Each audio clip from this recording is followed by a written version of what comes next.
Good morning. Good morning, my beautiful friends. This is your wake up call with Maui Paul. I am Maui Paul. We are here today to say some nice things about ourselves. And thank you guys so much for being here. Good morning. Good morning, Jan. Good morning, Amanda. Good morning, Dan. Good morning, Troy. It is wonderful to see you guys here. Good morning to everybody else who's watching but hasn't commented yet.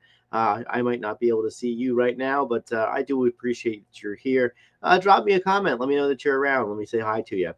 Anyways, we are here today to do what we do every morning, which is to say some awesome stuff about us, to rewire our brains, and to just to overall make our lives better. And so I want to say thank you guys so much again for being here. Let's have some fun today and pull another card and really affirm the truth of who we are. The fact is that we so often use the words "I am," and then we follow them with something that is not how we prefer to be, or that is not in line with the life that we desire for ourselves. And so why do we do that? Why do we do that? And I think that the answer is that we are enculturated to be self-deprecating. We are enculturated to say things about ourselves that we don't necessarily believe or don't necessarily mean, but we gain social acceptance from it. And so I'm here to help us to really look at life in a different way. So yeah, I'm gonna pull a card off the top of the deck. I'm gonna ask you if you are the affirmation on the card. We are going to respond out loud together. I am that affirmation.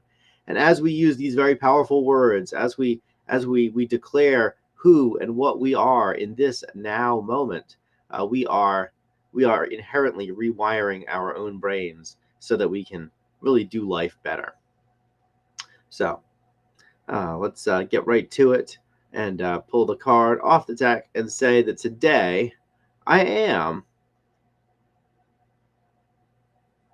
free. I am free. I release attachment and embrace possibility. So I am free. I release attachment and embrace impossibility. Are you free?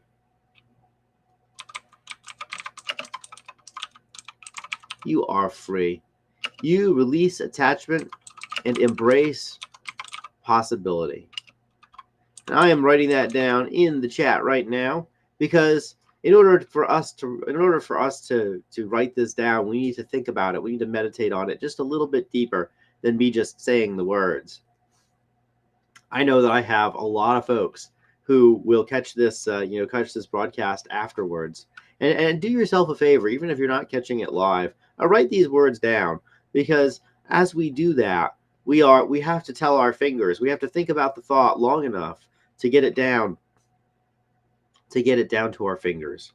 So I am free. I release attachment and embrace possibility. Yeah, I see a lot of you guys are as well. Now, I chose the very humble dandelion flower to represent this card. Now, if you've ever blown one of them, blown all the little seeds, they float up on the wind. And in order for them to grow in a new place, they first need to release where they currently are. The fact is that as the dandelion flowers, all of those seeds are all clumped up in a single place. And of course, they can't grow as they're still attached to the parent plant, and nor would it be wise for them to all grow in the same area. But the dandelion is carried on the wind, and it doesn't know exactly where it's going to land when it begins the journey. But the fact is that in order for us to get where we are going in life, we have to release our attachment to who we are. We have to release the attachment of who we believe that we are. We have to release the attachment and ultimately decide that what we have right now is a good thing, and also that there's always something better out there for us. And so we are free. We are free because we are consistently dedicated to saying new and amazing and beautiful things about us. We're free because we don't have to be the same person that we were yesterday. We don't have to do life in the same way. we don't have to make the same choices over and over and over again and be caught in a constant loop. In order to embrace the possibility that exists in our lives, the first thing that we have to do is decide that what we have right now, while it's wonderful, could be different, and that we're willing to take the risk to get better. We're willing to take the risk to have something better, knowing that in order to have something better, that we have to risk there being changes in our lives, and so we are free. And when we embrace the possibility, when we look forward at the future with faith and not fear, when we say, hey, there's all kinds of amazing stuff out there, and if I can see it in other people, then I know that it exists for me as well. But when we embrace those possibilities, it makes it so much easier to release what we currently have. I remember that for a large part of my life, secretly, whenever something new came in my world, I just kind of assumed that it would fail. I just kind of assumed that whenever some new awesome opportunity was presented to me, that opportunity wasn't for me, that opportunity was for somebody else who was next to me, somebody else to the right or the left of me. And I remember that fear, the fear that I would fail, or the fear that it wouldn't be what I wanted it to be, or that it was somehow a trap, or that if something good happened, that something bad would also have to happen to balance it out. That those fears kept me from taking risks for a very long time. And when I started to modify my own mindset and change the way that I interface with change and with risk, I found that what I expected, what I hoped for, almost never came to pass the way that I thought it would.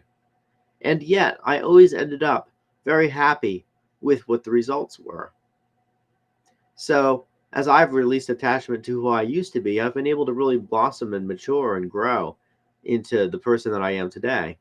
And the person that I am today, of course, is going to pale in comparison to the person that I am tomorrow, or the person that I am the next day, in the same way that you've grown every single day too. So as we release that attachment, let's release that attachment joyfully, knowing that the decisions that we make today about what's good for us are better than the decisions that we've made yesterday or last month or last year about what's good for us. Let's release that attachment to what is, so that we can embrace the possibility of what is becoming. Because the only constant in life is change. And the sooner that we realize that, and that we embrace that change, and that we live in accordance with the precepts that our life is not going to stay the same, and so let's not hold on to that. But the sooner that we do that, the easier it is for us to have that new possibility. The easier it is for us to recognize that there are new things in this world that are good for us that we can have, and to make diligent efforts to really embodying the traits that bring that into our reality. I've noticed that the world has changed a lot since I was a kid, or as I've grown up. New technologies have come in, and new social ways of being have become normalized, and other social ways of being have become pushed out to the margins. And I've navigated it all. The life that I live right now, and the world that I live in right now, is radically different than the world that I lived in when I was younger, or the world that I lived in even 5 years ago. There have been cataclysmic changes in the world. And so my freedom and my ability and willingness to release attachment and to embrace what could be, and to let go of what is, so that I could have what could be, and what is becoming, that has allowed me to surf all of these changes very effortlessly. And so as we go through life today, as we go through our day, let's just be reminded that we are free, and that we are able to grow and change and evolve and become. And that as we do that, we are working in concert with the natural world around us. If the only thing that is constant in this world is change, let's open ourselves up to that change. Let's be free to experience that change, and let's love the process of becoming who we were born to be. So I want to say thank you guys so very much for being here. Y'all are amazing. It is always fun to hang out with you in the morning. It looks like we had some other folks join in. So good morning. Let's see here. Let's see. Good morning, Dan. Good morning. Good morning, Eric. Good to see you here today. Let's see. Yeah, it is a good day, or it is a good card for a perfect card for a long day of traveling, Amanda. I hope that you get to your destination safely. Godspeed, safe travels, and I know that your beloved pets are in good hands. Good morning, Jelly. Good morning, Lauren. That's good to see you here today as well. Good morning, Maria. Yeah, so today we are free. We are always evolving. We are consistently changing and becoming new versions of ourselves. So this card acts as our reminder to do that. And I will be back tomorrow at 9 a.m. We're going to go through yet another card, and the versions of ourselves that are here tomorrow, meditating on that new card, on that new I am statement. Those versions of ourselves are going to be the versions of ourselves that lived freely today. So let's set ourselves up for success by making choices that are good for us, and by recognizing that we are free to pick up and or release anything that's necessary in order for us to live in our own highest potential. My friends, I love you and I care about you, and I believe that you are free, and I realize all the ways that you are free. And so make sure that you're always telling yourself the truth about yourself in the same way that I can see the truth about you. So we are free. I will talk to you guys tomorrow at 9 a.m. Until then, yeah, like I said, I love you. I think you're an incredible person, and I will. I'm looking forward to meeting with you again tomorrow. Thank you to those people who share this broadcast, and really who amplify the impact of this message. Y'all are beautiful people too, and I will talk to you tomorrow at 9 a.m. Until then, aloha from paradise.